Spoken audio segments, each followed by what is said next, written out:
I say all this to say it was a lot.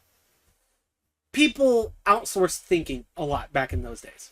Yeah, at least the really philosophical, abstract thinking. Yeah, but then something weird happened, which is that some of the thinkers decided to start thinking about freedom and liberty and all that sort of stuff. You get like John Locke kind of people.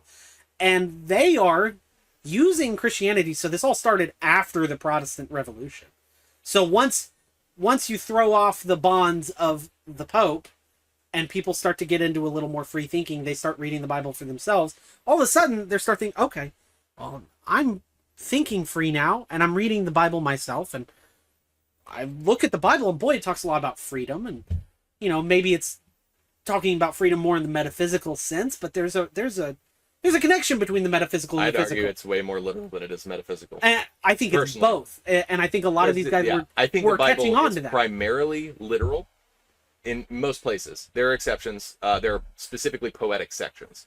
But outside of that, with the historical parts, I personally think it's primarily literal, but it's literal in such a way that it has metaphysical implications. I agree with you. That's actually not what I'm getting at when I say metaphysical. Because I agree. What I'm saying is, like, when Jesus says it's for freedom's sake that Christ, or when Paul says for freedom's sake that Christ set us free, that's a metaphysical statement inherently, because he's not saying Jesus literally freed you from Rome. He's saying he freed you from sin. That's fair. But it's a metaphysical truth that has very physical implications. Yeah. That's what I'm getting at. See, I think it's a literal truth that has metaphysical implications. I think he actually meant it fairly literally. Although, caveat, Paul really was a philosopher. Yeah, he was. But the thing is, slash theologian. It's really both, and you kind of get into a chicken and egg situation when you figure out which one he was primarily But the point I'm trying to make is people started reading that stuff, and they said, okay, it's for freedom's sake that Christ set me free. Set me free from sin. That's good. Why am I free? What am I supposed to do with my freedom? Yeah. Freedom isn't just a thing that happens. Exactly. I'm free for a reason. People started to think that really messed with the order of things, because freedom wasn't really an issue until people started thinking like that. Once you started reading the Bible for yourself and stopped just outsourcing your thinking, then freedom starts to really be something that starts to become very important to people. What do I do with that? Yeah. And then you get people like John Locke who are thinking about political freedom. And I'm not saying John Locke's the greatest philosopher of all time. Said a lot of interesting things. Said a lot of things I'm not thrilled with. He was in some ways more liberal than I am, in some ways more conservative than I am. So I'm not necessarily saying I'm a Lockean, but he was, regardless, a very important figure for the development of political theory, no matter what you think of him. Oh yeah. So modern, when this, Western political theory, exactly. For sure. So what happens when you get to this stage? Is people start worrying about freedom a lot, and they don't like when their churches tell them what to think. Yeah. And that's when you get all these different denominations coming up out of nowhere. It wasn't just the Catholics versus the Anglicans. You have the Presbyterians and the Baptists and the Anabaptists and the... Because every time someone disagreed, they're like, fine, I'll just go start my own church. Exactly. Yeah. And the Catholics use that as a point of derision. The Catholics say, see, you guys are just kind of arbitrarily splitting all the time. You have no unity. And the Bible talks about how unity is a good thing. That's true. It is a good thing. Here's what I think is going on behind the scenes of that.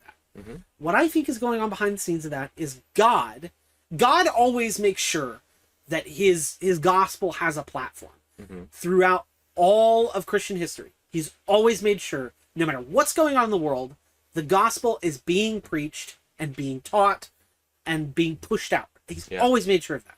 So the Catholic Church worked as the sort of universal platform for the gospel for a long time.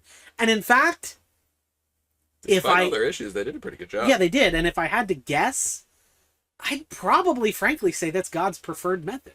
Is, hey, here's the one unit, and this is where I'm putting my message out on this one platform. Problem is, humans have a tendency to corrupt things. So as the Catholic Church got more corrupt, people started thinking about freedom more. These things happen simultaneously. You get Luther, you get the split. Yeah. God sees the development of human consciousness towards free thinking, and he says, okay, I need to reach those people too. I want to reach the people who are fine with outsourcing most of their thinking, so I still use the Catholic Church, but I need to reach those people who are a bit more free thinking too. And so I think God is actually totally okay with having a million different denominations, because I think he uses each denomination as a tool to kind of get specific types of people. Now, Yeah. what the Catholics may say is, yeah, but the other denominations are wrong. Only one denomination can be totally right. They'd say it's the Catholics, but maybe they'd say, okay, I think we're totally right. Totally right. But maybe someone else is more right than we. But either way, there's going to be one denomination that's going to be more right than all the others. In theory, maybe. In theory. Unless no, we're all in orbit around the same thing. And that's my point. Yeah. So I think a lot of people, because I'm making fun of the Catholics, but talk to a Baptist, they basically say the same thing. Yeah, I like Catholics better than Baptists. Although, it depends caveat, on a lot of the Baptists I know in person, I actually like a lot, and they're awesome people. Yeah. But Baptists as a whole, I'd rather. Well, there's a big difference between the Southern Baptists and the Independent Baptists. Yes. Big difference. Big difference. But they would say too, yeah, we're more right than all the other guys. And admittedly, So I think I'm more right than all the other guys. I think that. But if I'm really being honest, I actually think that there's a lot of theological disputes that really don't matter a ton in the grand scheme of things to God. Yeah. I'm not saying they don't matter at all. I think, I think it's very possible to be wrong about something and God say, yeah, you're wrong.